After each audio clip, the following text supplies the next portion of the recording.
Hi friends, welcome to the YouTube channel Vasani sir chemistry. સૌથી પહેલા તો મારી ચેનલને સબસ્ક્રાઇબ કરી દો તથા બાજુમાં આપેલા બેલ આઇકનને દબાવવાનું ભૂલશો નહીં। આજે આપણે ડાલ્ટનનો આંશિક દબાણનો નિયમ ભણવાનો છે। વેરી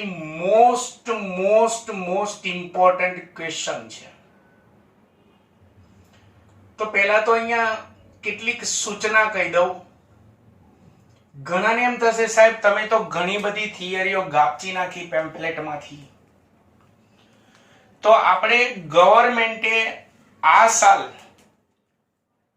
જે કોર્સ પૂછાવાનો છે અને રદ થઈ ગયેલો છે પ્રશ્ન જે છે એમાંથી જે પૂછાવાનો છે એ પ્રશ્નો હું પહેલા પૂરા કરીશ। રદ થઈ ગયેલા પ્રશ્નો જે છે એમાંથી બધા પ્રશ્નો કામના નથી। રદ થઈ ગયેલા પ્રશ્નોમાંથી જે જેડબલઈ નીટ કે 12મા ધોરણ માટે કામના હશે એ પ્રશ્નો આખા 11 સાયન્સનો આખો કોર્સ પૂરો થાય પછી હું ચલાવીશ। એટલે અત્યારે આપણે ગવર્નમેન્ટના નિયમ મુજબ જેટલો કોર્સ પૂછવાનો છે એ પહેલા હું બધો ચલાવી દઈશ। એટલે કોઈએ અત્યારે એવા મને મેસેજ કરવા નહીં કે સાહેબ બાકીની થિયરીઓનું શું। બાકીની થિયરીઓ ચાલશે પણ ક્યારે? જ્યારે આખો 11 સાયન્સનો કોર્સ કમ્પ્લીટલી પૂરો થઈ જાય ગવર્નમેન્ટના નિયમ મુજબ પછી રદ થઈ ગયેલી થિયરીઓ ચાલશે। પણ એમાંથી પણ કઈ થિયરીઓ? માત્ર જેડબલઈ નીટને અનુલક્ષીને જે એમાં કામમાં આવતી હોય એવી થિયરીઓ। એટલે આ ચેપ્ટરમાં ડાલ્ટનનો આંશિક દબાણનો નિયમ જે છે એ જ હવે આજનો વિડિયો લેક્ચરમાં જે થિયરી ચલાવું એ જ ભણવાની છે। બાકી આમ ચેપ્ટર 5 ની થિયરીઓ બાકીની બધી કેન્સલ થઈ ગયેલી સમજવી। ચલો ડાલ્ટનનો આંશિક દબાણનો નિયમ। પહેલા તો ડાલ્ટને 1801 માં આંશિક દબાણનો નિયમ રજૂ કર્યો હતો। તો એનો નિયમ શું કહે છે? એનો નિયમ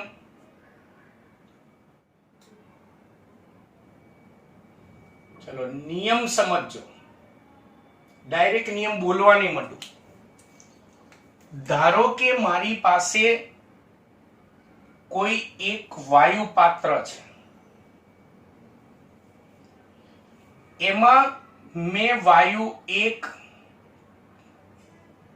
2 અને 3 વાયુ 3 નું મિશ્રણ લીધું। 3 વાયુઓનું મિશ્રણ લીધું પણ શરત એ ત્રણે જે પણ વાયુનું મિશ્રણ લો, 2 વાયુનું મિશ્રણ લો, 3 નું લો, 4 નું લો, 5 નું લો, કોઈ વાંધો નહીં, પણ શરત એ કે વાયુઓને મિશ્ર કરો ને ત્યારે એ વાયુઓ એકબીજા સાથે રાસાયણિક પ્રક્રિયા કરતા ન હોવા જોઈએ। જો નિયમમાં શરત નહીં આવતી હોય ને તો નિયમ ખોટો પડશે। એટલે એકબીજા સાથે રાસાયણિક પ્રક્રિયા નથી કરતા એવા 3 વાયુઓ છે। હવે જ્યારે આ 3 વાયુઓ અલગ અલગ પાત્રમાં હતા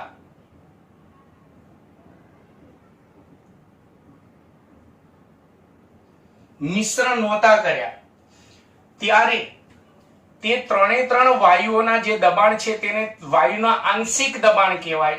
ધારો કે વાયુ 1 નું આંશિક દબાણ P1 છે, વાયુ 2 નું આંશિક દબાણ P2 છે, વાયુ 3 નું આંશિક દબાણ P3 છે। હવે એકબીજા સાથે રાસાયણિક પ્રક્રિયા કરતા નથી એટલે એને મિશ્ર કરવામાં આવે તો આ વાયુ મિશ્રણનું કુલ દબાણ P ટોટલ જે મળે કુલ દબાણ એ આ બધા અલગ અલગ હતા ત્યારના જે આંશિક દબાણ હતા એના આંશિક દબાણના સરવાળા જેટલું હોય। જો 2 વાયુઓ ભેગા કર્યા તો 2 ના આંશિક દબાણના સરવાળા જેટલું હોય, 3 વાયુ ભેગા કર્યા તો 3 ના આંશિક દબાણના સરવાળા જેટલું હોય, 4 વાયુ ભેગા કર્યા હોય તો 4 વાયુના આંશિક દબાણના સરવાળા જેટલું હોય। તો નિયમ થશે એકબીજા સાથે રાસાયણિક પ્રક્રિયા કરતા ન હોય તેવા આ શરત ખાસ આવી જવી જોઈએ। એકબીજા સાથે રાસાયણિક પ્રક્રિયા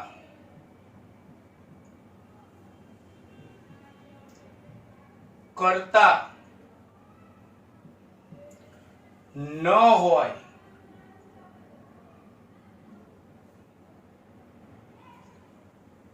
તેવા બે કે તેથી વધુ વાયુઓના મિશ્રણનું કુલ દબાણ, બે કે તેથી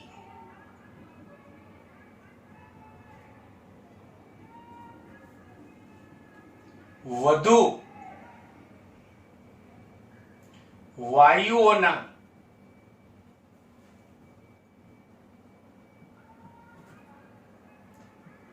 મિશ્રણનું કુલ દબાણ, વાયુઓના મિશ્રણનું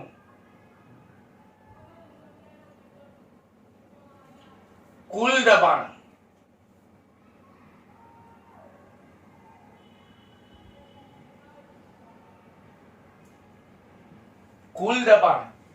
તે દરેક વાયુઓના આંશિક દબાણના સરવાળા જેટલું હોય છે. આ નિયમને ડાલ્ટનનો આંશિક દબાણનો નિયમ કહે. ફરી એકવાર, એકબીજા સાથે રાસાયણિક પ્રક્રિયા કરતા ન હોય તેવા બે કે તેથી વધારે વાયુઓના મિશ્રણનું કુલ દબાણ તે દરેક વાયુઓના આંશિક દબાણના સરવાળા જેટલું હોય છે. આંશિક દબાણ એટલે વાયુઓ અલગ અલગ હોય ત્યારનું દબાણ, એને કહેવાશે તેનું આંશિક દબાણ. એકદમ સહેલો નિયમ જ છે. તો આ નિયમનું સૂત્ર, હવે હું આ નિયમના જેટલા પણ સૂત્રો બનાવું એ હું ત્રણ વાયુઓના મિશ્રણને અનુલક્ષીને બનાવીશ. પછી એક્ઝામ્પલમાં તમારે સમજી લેવાનું, દાખલામાં જો બે વાયુ મિશ્ર કરે તો બે નો સરવાળો કરવાનો, ત્રણ વાયુ મિશ્ર કરે તો ત્રણ નો સરવાળો, દાખલામાં ચાર વાયુનું મિશ્રણ હોય તો ચાર નો સરવાળો કરવાનો. તો ધારો કે ત્રણ વાયુઓ છે, ત્રણેયનું આંશિક દબાણ P1 P2 અને P3 છે, એટલે કે અલગ અલગ હોય ત્યારના દબાણ P1 P2 અને P3 છે. ત્રણેય એકબીજા સાથે રાસાયણિક પ્રક્રિયા કરતા નથી અને ત્રણેયને મિશ્ર કરવામાં આવે તો વાયુ મિશ્રણનું કુલ દબાણ P ટોટલ નું સૂત્ર થશે. વાયુ મિશ્રણનું કુલ દબાણ P ટોટલ બરાબર ત્રણેય વાયુના આંશિક દબાણ P1 P2 અને P3 ના સરવાળા જેટલું હોય. હું આ રીતે ત્રણ વાયુઓનું સૂત્ર બનાવીશ. પછી દાખલામાં સમજી લેવાનું, બે વાયુ હોય તો બે ના સરવાળા જેટલું, ત્રણ વાયુ હોય તો ત્રણ ના સરવાળા જેટલું, ચાર વાયુ હોય તો હજી પ્લસ P4, પાંચ વાયુ હોય તો હજી પ્લસ P5, એ રીતે સમજી લેવાનું. ચલો, આ નિયમને આપણે એક ઉદાહરણ અને આકૃતિ દ્વારા સમજાવવાનું. ઉદાહરણના મુદ્દા હું લખીશ ને આકૃતિ ઉપરથી છે. ચલો, હું સમાન કદના ત્રણ પાત્રો લઉં છું. હવે પરીક્ષામાં થિયરી પૂછાય તો આ પાત્રો સરખા કદના, સમાન કદના જ દોરવા પડે. તમે નાના મોટા દોરો તો ના ચાલે. એટલે તમારે પહેલા આ રીતે કરી નાખવાનું, ત્રણેય પાત્રો સરખા રાખવા માટે. પહેલું વાયુ પાત્ર, પરીક્ષામાં ખાસ ધ્યાન રાખજો, વાયુ પાત્રોના કદ સરખા રાખજો, નાના મોટા ન દોરતા. અહીંયા કદાચ નાના મોટા દોરાઈ જાય તો સરખા જેવું સમજી લેજો. આ એક વાયુ પાત્ર. ચલો, ત્યાર પછી આ બીજું વાયુ પાત્ર.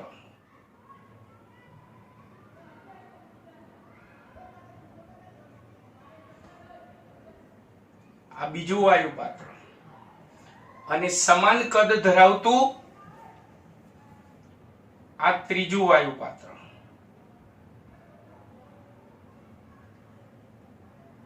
કદ સમાન હોવા જોઈએ. ચલો, દબાણ માપવા માટે આ પાત્રોની અંદર અહીંયા દબાણ માપક નળી હોય.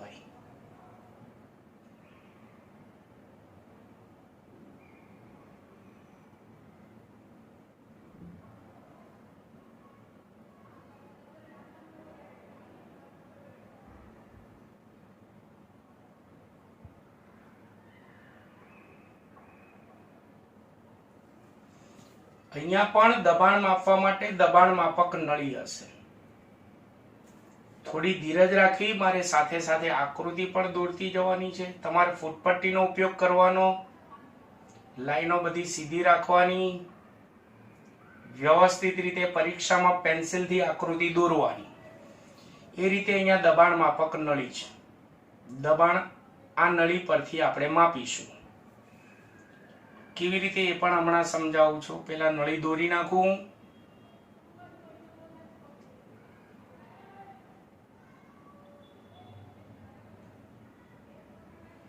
દબાણ માપક નળી છે.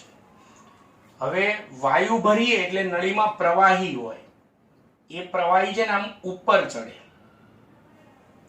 પછી અહીંયા અંકો અંકિત કરેલા એમાંથી આ સપાટી નો જે અંક મળે અને આ પ્રારંભિક સપાટીનો અંક મળે એની બાદબાકી કરવા નાખવાની, એને તફાવત કરી નાખવાની એટલે તમને અહીંયા દબાણ મળી જશે. એ રીતે અહીંયા ચલો ધારો કે પેલા પાત્રની અંદર હું વાયુ એ ભરું છું. આ વાયુ એ ના અણુઓ છે, નરી આંખે ના દેખાય, આપણે મોટા દોરીશું.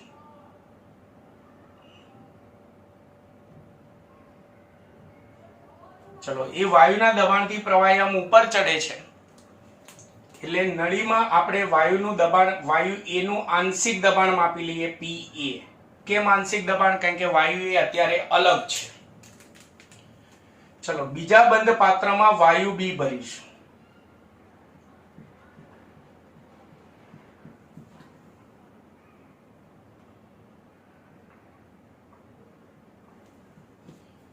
પ્રવાહીની સપાટી આમ ઉપર જશે. આ પ્રારંભિક સપાટી અને આ અંતિમ સપાટી બંનેનો તફાવત લઈ લો એટલે તમને આ વાયુ 2 જે છે, વાયુ B એનું આંશિક દબાણ PB મળી જશે. હવે આ બંને વાયુ એકબીજા સાથે રાસાયણિક પ્રક્રિયા કરતા નથી એવું ધારી લો અને એમને એક સમાન કદના, આ જ કદના ત્રીજા પાત્રમાં લેવામાં આવે છે. બંનેનું મિશ્રણ લેવામાં આવે છે. આ વાયુ એના અણુઓ અને આ વાયુ B ના અણુ.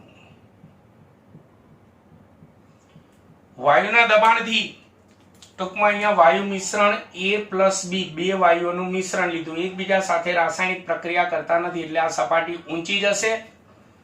અંતિમ સપાટી અને પ્રારંભિક સપાટી જો એનો તફાવત લઈ લો એટલે તમને વાયુ મિશ્રણનું અહીંયા કુલ દબાણ મળશે. ધારો કે અહીંયા મને 2 બાર મળ્યું, અહીંયા 3 બાર મળ્યું, તો કુલ દબાણ 2 ને 3 5 બાર મળશે એટલે કે બંનેના આંશિક દબાણના સરવાળા જેટલું એટલે કે PA પ્લસ PB જેટલું મળશે. ક્લિયર છે? ઉદાહરણ પણ સહેલું છે. હવે આ નિયમની ઉપયોગિતા, આ નિયમનો પ્રયોગશાળામાં ઉપયોગ ક્યાં થાય? ઉપયોગિતા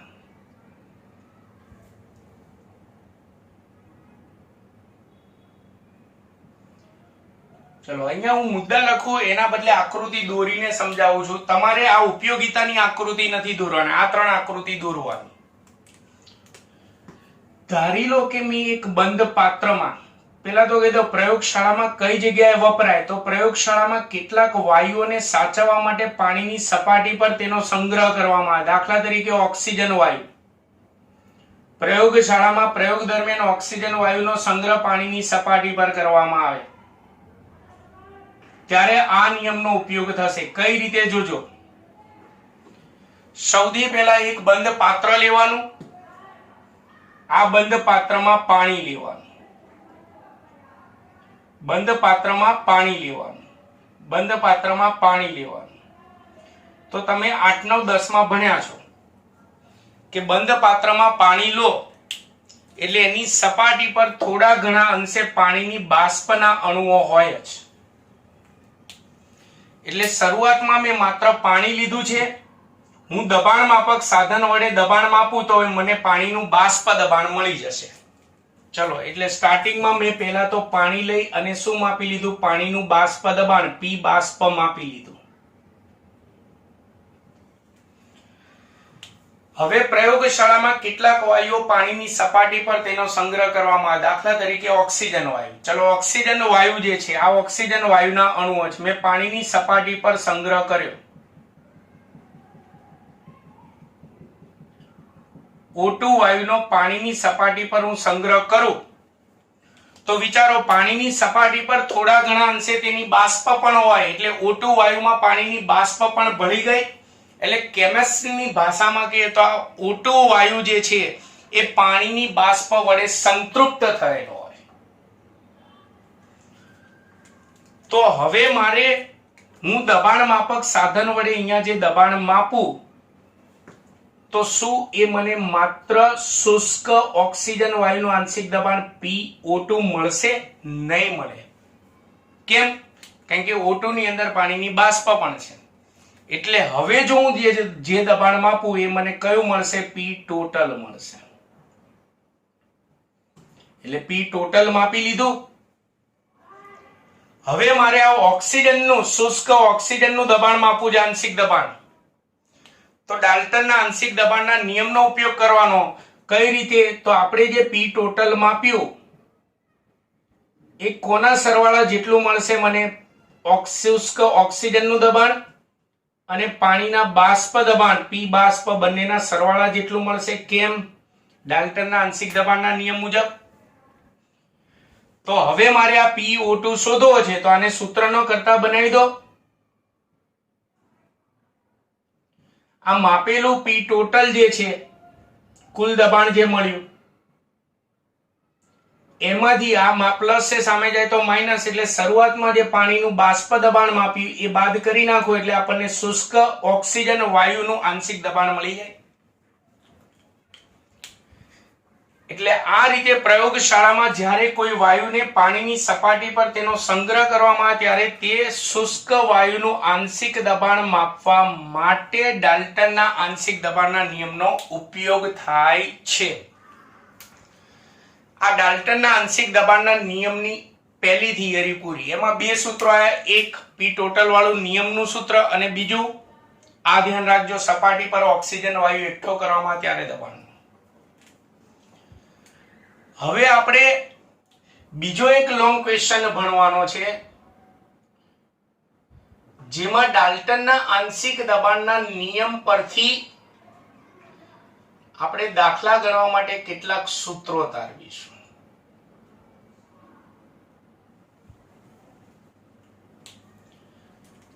કારણ કે દરેક દાખલા માટે આ બે સૂત્રો ઇનફ નથી. જુદા જુદા દાખલા માટે આપણે જુદા જુદા સૂત્રોનો ઉપયોગ કરવો પડશે. તો આપણો પ્રશ્ન છે ડાલ્ટનના આંશિક દબાણના નિયમ પરથી વાયુ મિશ્રણના સૂત્રો તારો. એ સૂત્રો ઉપરથી પણ દાખલા આવશે અને આ સૂત્રો ઉપરથી પણ દાખલા આવશે. ચલો, ત્રણ પ્રકારના સૂત્રો તારવવાના છે. એમાં પહેલું સૂત્ર આપણે કયું તારવીશું? તો પહેલા રકમ સમજો. ધારો કે આપણને દાખલામાં હું ત્રણ વાયુઓના મિશ્રણના સૂત્રો તારવીશ. પછી બે વાયુ હોય તો સમજી લે બે નો સરવાળો કરવાનો, ત્રણ હોય તો ત્રણ નો સરવાળો, ચાર હોય તો ચાર નો સરવાળો. ધારો કે મારી પાસે ત્રણ વાયુઓના આંશિક દબાણ રકમમાં આપેલા છે. ધારો કે P1, P2 અને P3. અને પછી જો દાખલામાં એમ કે વાયુ મિશ્રણનું કુલ દબાણ P ટોટલ શોધો, તો કોઈ નવા સૂત્રની જરૂર ના પડે. સીધો નિયમનો ઉપયોગ કરો. આંશિક દબાણ આપ્યા છે તો ત્રણેયના આંશિક દબાણનો સરવાળો કરી નાખો એટલે P ટોટલ મળી જાય. તો કોઈ નવા સૂત્રની જરૂર જ નથી. પણ ધારો કે તમને આ આંશિક દબાણ નથી આપ્યા, જોજો બરાબર, આ નથી આપ્યા, એના બદલે ત્રણેય વાયુઓ જે છે એના મોલ આપ્યા. મોલને સ્મોલ n કહેવાય. મોલ આપેલા છે. ત્રણેય વાયુઓના મોલ આપેલા છે. ત્રણેય વાયુઓના મોલ આપેલા છે. અને વાયુ મિશ્રણનું કુલ દબાણ શોધો. તો તમારે પહેલા ત્રણેય વાયુના મોલનો સરવાળો કરી કુલ મોલ શોધવાના. ત્રણેયના મોલનો સરવાળો કરી કુલ મોલ મેળવી લો અને પછી આ કુલ મોલ પરથી P ટોટલ કુલ દબાણ શોધી શકાય. કેવી રીતે? તો કુલ મોલ પરથી P ટોટલ એટલે કે કુલ દબાણ શોધવું હોય તો એનું સૂત્ર પહેલું તારવીશું. એટલે પહેલા હેડિંગ આપી દઈએ, વાયુઓના કુલ મોલ પરથી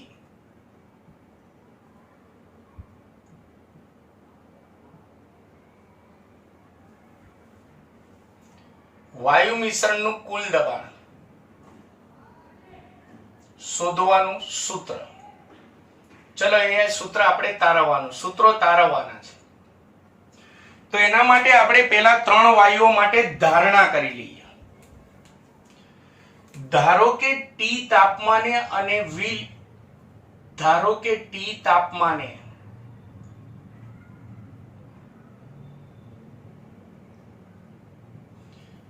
વી લીટર કદના પાત્રમાં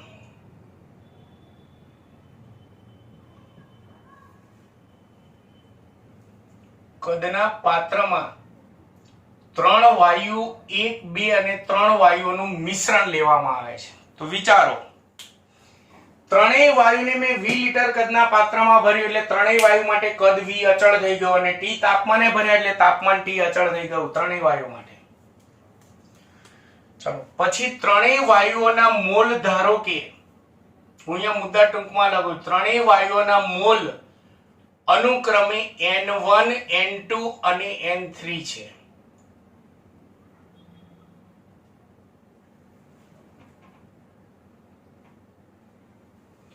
તથા ત્રણેય વાયુઓના આંશિક દબાણ અનુક્રમે ત્રણેય વાયુઓના આંશિક દબાણ એટલે કે ત્રણેય વાયુઓ અલગ અલગ હોય ત્યારે તેમના આંશિક દબાણ અનુક્રમે P1, P2 અને P3 છે.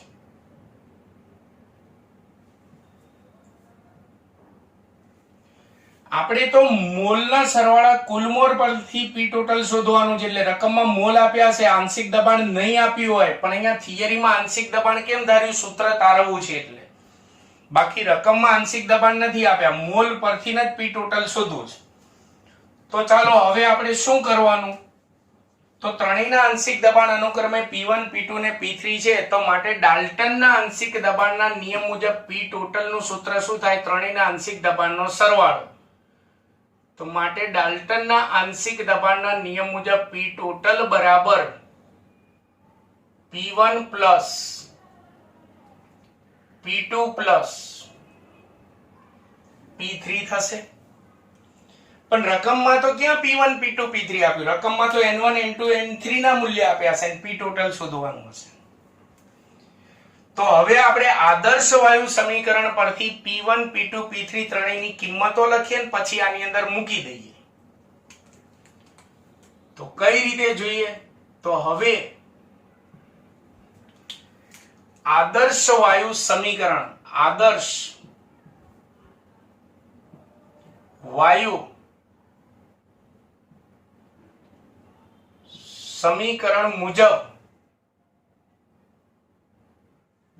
ચલો આદર્શ વાયુ સમીકરણ જે PV બરાબર nRT છે, આમાંથી P ને સૂત્રનો કરતા બનાવો તો P બરાબર nRT upon V થાય. તો આ સૂત્ર મુજબ P1 નું મૂલ્ય શું થાય? P1 બરાબર N1 RT upon V થશે. ઘણાને એમ થાય સાહેબ R1 T1 V1 કેમ ના લખ્યો? તો R, T અને V ત્રણેય વાયુ માટે અચળ છે. મેં તમને T અને V નું તો કીધું, અને R તો અચળ જ છે, વાયુ અચળાંક. ચલો પછી P2 નું મૂલ્ય કેટલું થશે? તો P2 બરાબર N2 RT upon V થાય. અને P3 નું મૂલ્ય કેટલું થશે? તો P3 બરાબર N3 RT upon V થાય. આ P1, P2 અને P3 ની કિંમત આપણે આ P ટોટલ માં મૂકવાની. ચાલો મૂકીને સાદું રૂપ આપીએ. આ થોડું હું ભૂસી નાખું જો આ નડે છે એટલે. માટે P ટોટલ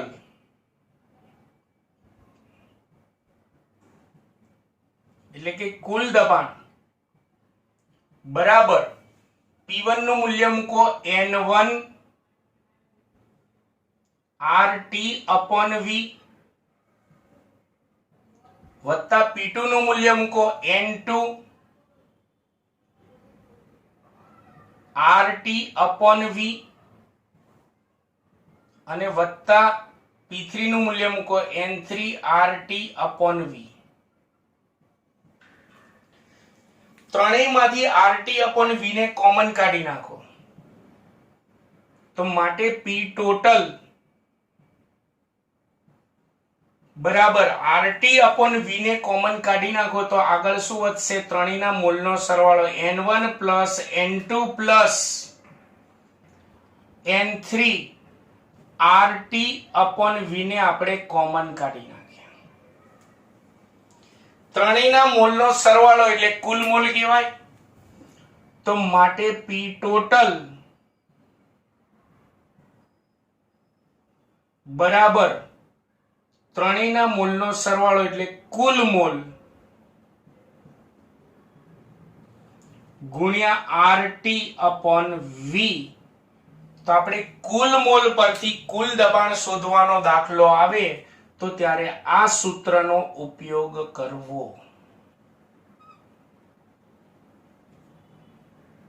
આ ડાલ્ટનના આંશિક દબાણના નિયમની થિયરી અને એના જે સૂત્રો તારવું છું એ 12મા ધોરણ માટે પણ ખૂબ જ અગત્યના છે, જરૂર પડશે એની. તો આ રીતે રકમમાં આપણને ત્રણેય 2 કે 3 કે જેટલા પણ વાયુના મોલ આપે એનો સરવાળો કરી નાખવાનો. R આપણે જાણીએ છીએ, એના મૂલ્યો તાર્યા છે. તાપમાન અને કદ આપ્યો હોય તો માત્ર કિંમત લખી ગુણાકાર ભાગાકાર કરો એટલે P ટોટલ મળી જાય. ક્લિયર? આ પહેલું સૂત્ર. ચલો બીજું સૂત્ર આપણે તારવવું છે.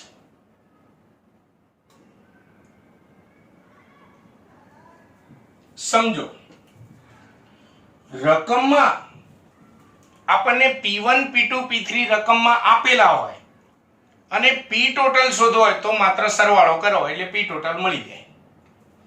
પણ ઊંધો દાખલો આપ્યો છે, રકમમાં ધારો કે તમને P ટોટલ આપ્યું છે, હા જરૂરી અન્ય મૂલ્યો આપેલા હશે, રકમમાં P ટોટલ આપ્યું છે અને ત્રણેયના આંશિક દબાણ શોધવાના. P1 એ શોધવાનું, P2 એ શોધવું છે અને P3 પણ શોધવા છે. ઊંધો દાખલો થઈ ગયો. ફરીવાર બોલું છું, P1 P2 P3 આપે અને P ટોટલ શોધવું તો આ ત્રણેયનો સરવાળો. પણ ઊંધો દાખલો આપ્યો, P ટોટલ આપેલો જ રકમમાં અને ત્રણેયના આંશિક દબાણ શોધવા, તો કયા સૂત્રની મદદથી શોધીશું? તો એના માટે આ સૂત્ર તારવીએ. હા, રકમમાં માત્ર P ટોટલ નહીં, બીજા મૂલ્યો પણ જરૂરી મૂલ્યો આપેલા હશે.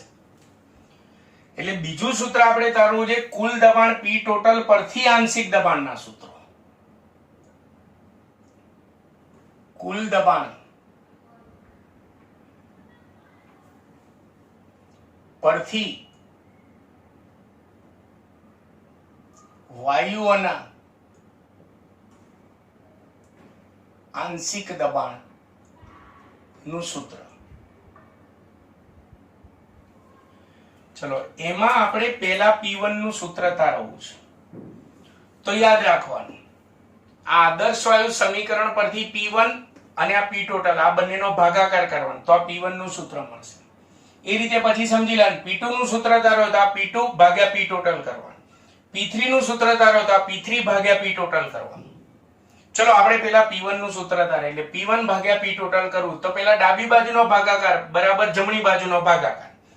ડાબી બાજુનો ભાગાકાર કરીએ તો P1 છેદમાં P ટોટલ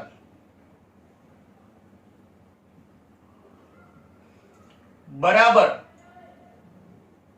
ચલો જમણી બાજુનો ભાગાકાર કરીએ તો N1 RT upon V, N1 RT upon V છેદમાં P ટોટલ. V ક્યાં આવી જશે? છેદમાં આવશે ને, છેદમાં P ટોટલ. P ટોટલ એટલે કુલ મોલ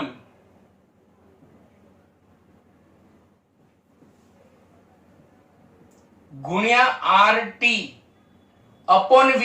આનો V ક્યાં જશે? અંશમાં. તો અહીંયાથી તમે જુઓ RT RT કેન્સલ થઈ જશે, V V કેન્સલ થઈ જશે. તો માટે P1 છેદમાં P ટોટલ બરાબર વાયુ એકના મોલ છેદમાં કુલ મોલ.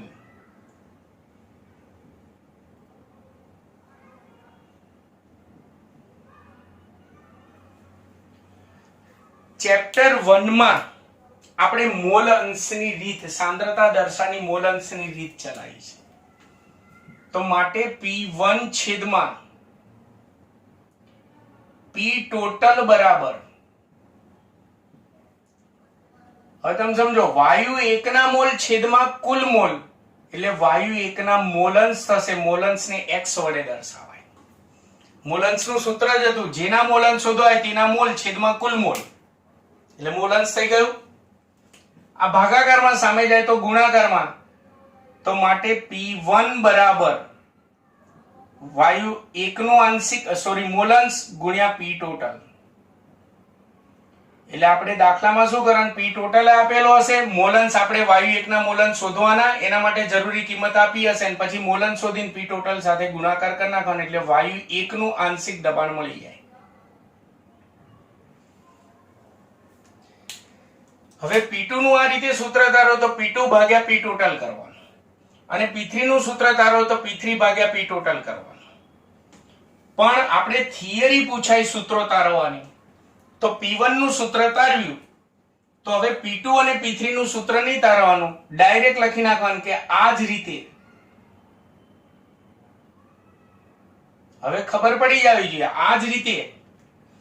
ચલો વાયુ 2 નું આંશિક દબાણ P2 બરાબર વાયુ 2 ના મોલન્સ ગુણ્યા P ટોટલ આવશે. અને વાયુ 3 નું આંશિક દબાણ P3 બરાબર વાયુ 3 ના મોલન્સ x3 ગુણ્યા P ટોટલ આવશે. એટલે ટૂંકમાં કુલ દબાણ પરથી આંશિક દબાણ શોધાય તો કુલ દબાણને મોલન્સ સાથે ગુણી નાખવાનું. એના માટે મોલન્સ આપણે પેલા દાખલામાં શોધવા પડે. આ બીજું સૂત્ર. ચલો ત્રીજું સૂત્ર મારે તારવું છે. અહીંયાથી આ ભૂસી નાખું છું.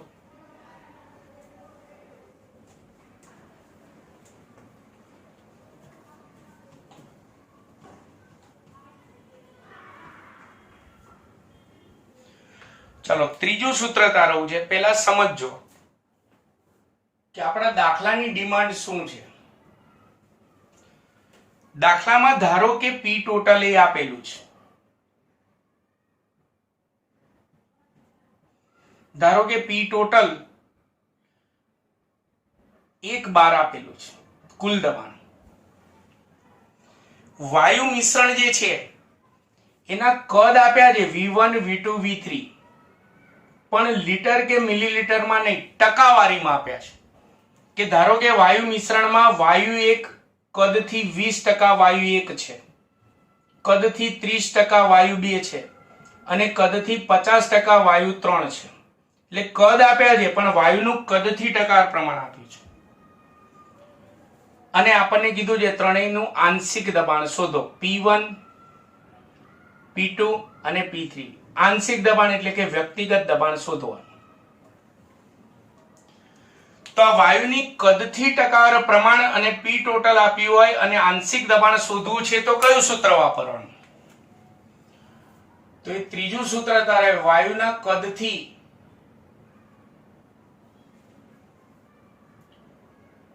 ટકાવાર પ્રમાણ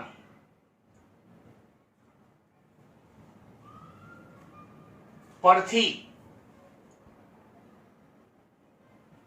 વાયુઓના આંશિક દબાણ.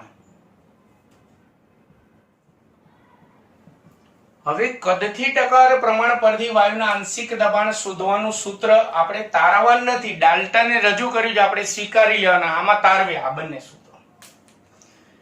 એમાં એકનું આપણે સૂત્ર લખવાનું થિયરીમાં, બાકીના બે સૂત્રો એવી રીતે સમજી લેવા. ધારો કે આ રીતે વાયુ એકનું આંશિક દબાણ બરાબર વાયુ એકના કદથી ટકા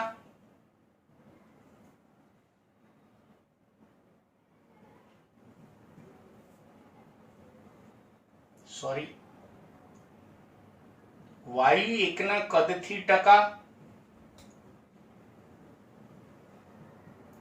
એને ગુણ્યા P ટોટલ કરવાનું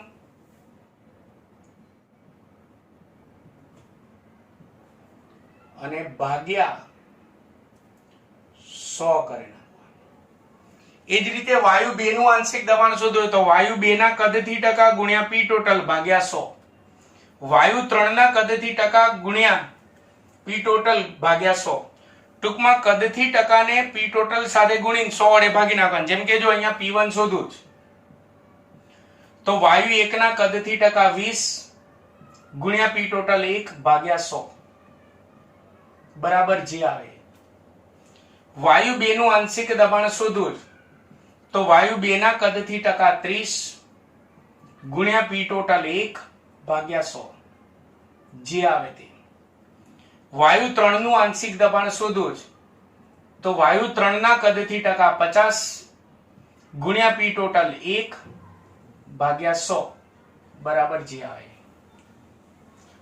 ટૂંકમાં કદથી ટકાને પી ટોટલ સાથે ગુણી નાખવાનું, કદથી ટકાને પી ટોટલ સાથે ગુણી 100 વડે ભાગી નાખવાનું. એટલે આ ત્રીજું સૂત્ર જે છે એ આપણે સ્વીકારી અને તારવવાનું નથી, ડાલ્ટને આપેલું છે પ્રાયોગિક રીતે.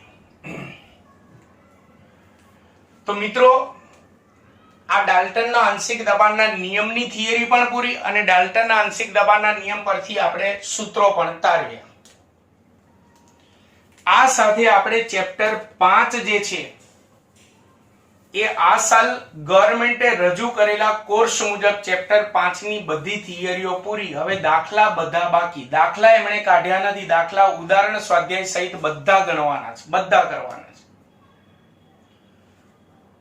ફરીવાર કહું છું કે જે થિયરી કટ થયેલી છે એ અત્યારે હાલ પૂરતી આપણે નથી ચલાવતા. આપણે 11મા નો આખો કોર્સ પૂરો થઈ જાય પછી ગવર્નમેન્ટે જે થિયરીઓ રદ કરેલી છે એમાંથી 12મા ધોરણમાં આવતી કે પછી JEE નીટમાં ઉપયોગી હોય એવી થિયરીઓ પાછી હું ચલાવી દઈશ. એટલે હાલ પૂરતું ચેપ્ટર 5 ની થિયરીઓ પૂરી. ચેપ્ટર 5 માં તમારે થિયરીઓમાં આટલી કરવાની, દાખલા બધા કરવાના છે, ખાસ ધ્યાન રાખજો, ઉદાહરણ સ્વાધ્યાય સહિતના. એટલે આમ આપણું ચેપ્ટર 5 ની થિયરીઓ પૂરી થઈ. ચેપ્ટર 5 કન્ટિન્યુ છે. હવે પછીના નેક્સ્ટ વિડિયો લેક્ચર થી આપણે દાખલા શરૂ કરવા જઈશું. મિત્રો તમને મારો વિડિયો લેક્ચર જો ખરેખર સારો લાગ્યો હોય તો જરૂરથી તમે સારી કમેન્ટ કરો. મારા વિડિયોને લાઈક અને સબસ્ક્રાઇબ કરવાનું ભૂલતા નહીં. નમસ્કાર.